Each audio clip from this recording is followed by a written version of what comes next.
patungkol po sa interim release. Kung may ganyan pong mga suggestion mula kay Senator Alan Cayetano, noted. I understand you have no control over ICC. Yung sinasabi po niya na the possibility of negotiations with the International Criminal Court or a similar arrangement at the Philippine Embassy in The Hague, Netherlands, yung parang possible house arrest in The Hague, Netherlands. Pag sinabi po kasing unmodified opinion, it pertains only to the financial statement presentation. So, ibig sabihin, sumunod lang po sa financial reporting framework. Kumbaga, yung format, kung ano yung laman, nagbalanse. Pero hindi po ito nagpapatunay na walang anomalya.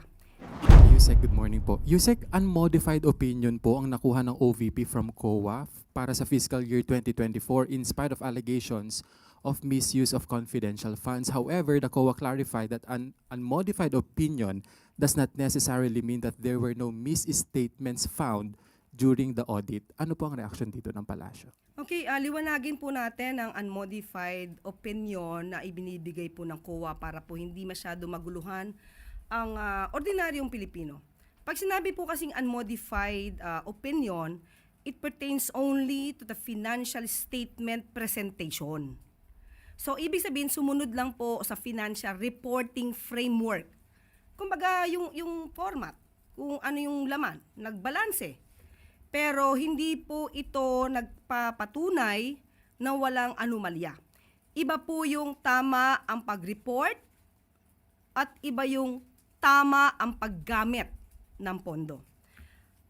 Kung sinasabing may continuing commitment ang OVP dahil dito sa unmodified opinion for transparency, accountability, judicious use of funds, as well as compliance with principles of good governance.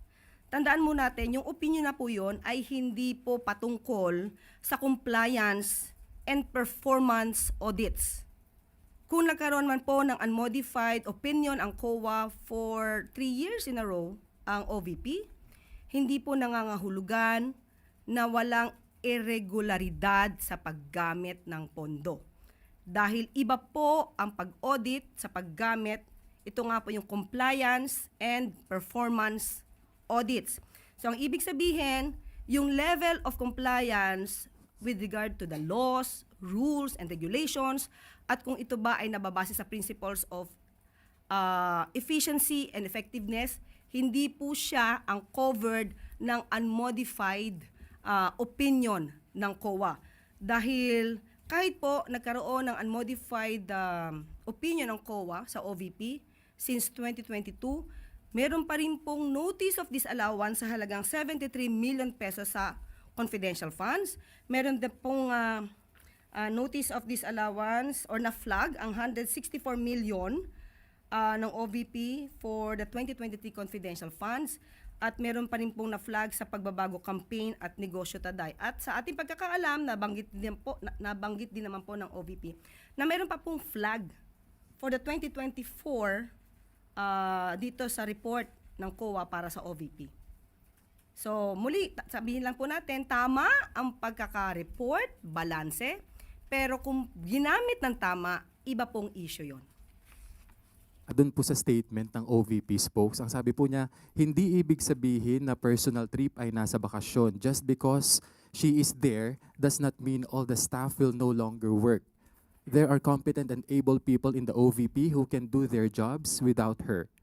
Ano po ang... Okay, pag sinabi po nating personal trip, on leave. Pag on leave, wala pong ginagawang official functions. So, paano po ba makakategorya yon? So, in other words, pag personal trips, walang ginagawang functions. So, parang bakasyon. Okay?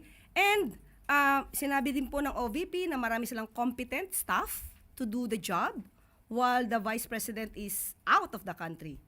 So, ipagpunyagi po natin ang mga competent na staff ng OVP. Kahit na wala ang Vice Presidente sa bansa at on leave, nakakapagtrabaho ang ibang empleyado ng OVP. Good morning po, Yusek. May we know po yung status ng National Polytechnic University Bill. May mga reports po online na that the bill has already lapsed into law dahil hindi daw po napirmahan ng Pangulo. Can you confirm this po? Ang sinasabi pong bill ay na-veto ng Pangulo. Dahil nagkaroon po ng direktiba noon pa po ng 2016 na dapat magkaroon ng assessment. Sa ngayon po lumalabas na hindi po nagkaroon ng compliance para sa assessment ng nasabing paaralan. Mananatili naman po ang Pangulo at umaasa siya na ang PUP po ay magkakaroon din po ng national university status kapag ka po na-comply po nila lahat ang mga requirements. One follow-up lang po. May information po ba kung ano yung mga particular na hindi na-meet ng PUP po para mag-grant sa kanila yung status? Sa ating nabigay na mga impormasyon, hindi po dinetalye kung ano po ito, pero ito po ay naaayon din po sa pag-aaral at pag-reassess po sa mga nagawa po ng nasabing paaralan. Good morning, ma'am. Since the issue of the missing Sabongeros has already become a matter of national interest, what is the palace's position on the sudden recovery of the bones near the lake? Does Malacanang view this development as a breakthrough in the case? And what actions or directives, if any, will be taken following this discovery? Sa Pangulo po, dapat po talaga ay mas alamin pa kung ito pong mga natagpuan ay talaga may kinalaman po sa nasabing kaso ng mga missing Sabongeros. At kung ito po ay mapapatunayan talagang konektado, ito'y nagpapakita lamang na ang Pangulo at ang kasalukuyang administrasyon ay tutulong upang makamtan ang hustisya para sa mga biktima. At hindi po ito pababayaan, hindi po magkakaroon ng cover-up. Tuloy-tuloy pa rin po ang pag-iimbestiga. Yan po ang nais ng Pangulo. On another topic, Undersecretary, may we get the palace reaction on civil society groups and even health groups expressing deep alarm? As a matter of fact, some oppose the appointment of the new PCO Secretary Dave Gomez, being a longtime executive of the tobacco industry. Siguro po, mas maganda po na mismong si Secretary Dave Gomez ang sumagot ng patungkol po dyan. Pero hindi maapektuhan ang Pangulo. Sa ngayon po, dahil siya naman po yung na-appoint, malamang ay hindi naman po apektado ang ating Pangulo. Pero sabi nga natin, lahat naman po ng mga heads of the agencies, cabinet secretaries, laging on notice. Secretary of State Rubio mentioned that they look forward to hosting the visit of President Bongbong Marcos in Washington in a few days. Can you confirm this, Yusek, sa July 22 yata? Sa ngayon po, ang magbibigay po ng detalye patungkol po dyan ay ang DFA. Titingnan ko lang po kung mayroong bagong update po sa atin.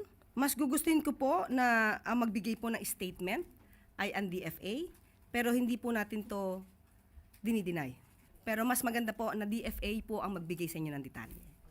Pero mampahabol, baka lang meron tayong nakuhang info if ano yung mga possible na agenda ni PBBM sa pagbisita doon. Of course, he will talk to US President Donald Trump, pero ang mainit kasing issue ngayon yung about sa tariff. Pina-finalize po kasi yung detalye at sinabi ko nga po, kino-confirm po, hindi ko po dinideny, kino-confirm po ang pagbisita po ng ating Pangulo sa US, July 20 to 2020, tama, 22, July 20 to 22.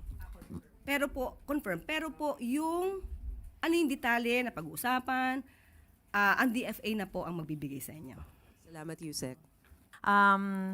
Regarding the issue naman po tungkol dun sa si Senator Cayetano po kasi he has filed a resolution urging the Senate to call on the government to pursue the interim release of former President Rodrigo Duterte, including negotiations with the International Criminal Court for his possible house arrest. I understand you have no control over ICC. Yung sinasabi po niya na the possibility of negotiations with the International Criminal Court or a similar arrangement at the Philippine Embassy in The Hague, Netherlands, yung parang possible house arrest in The Hague, Netherlands Embassy.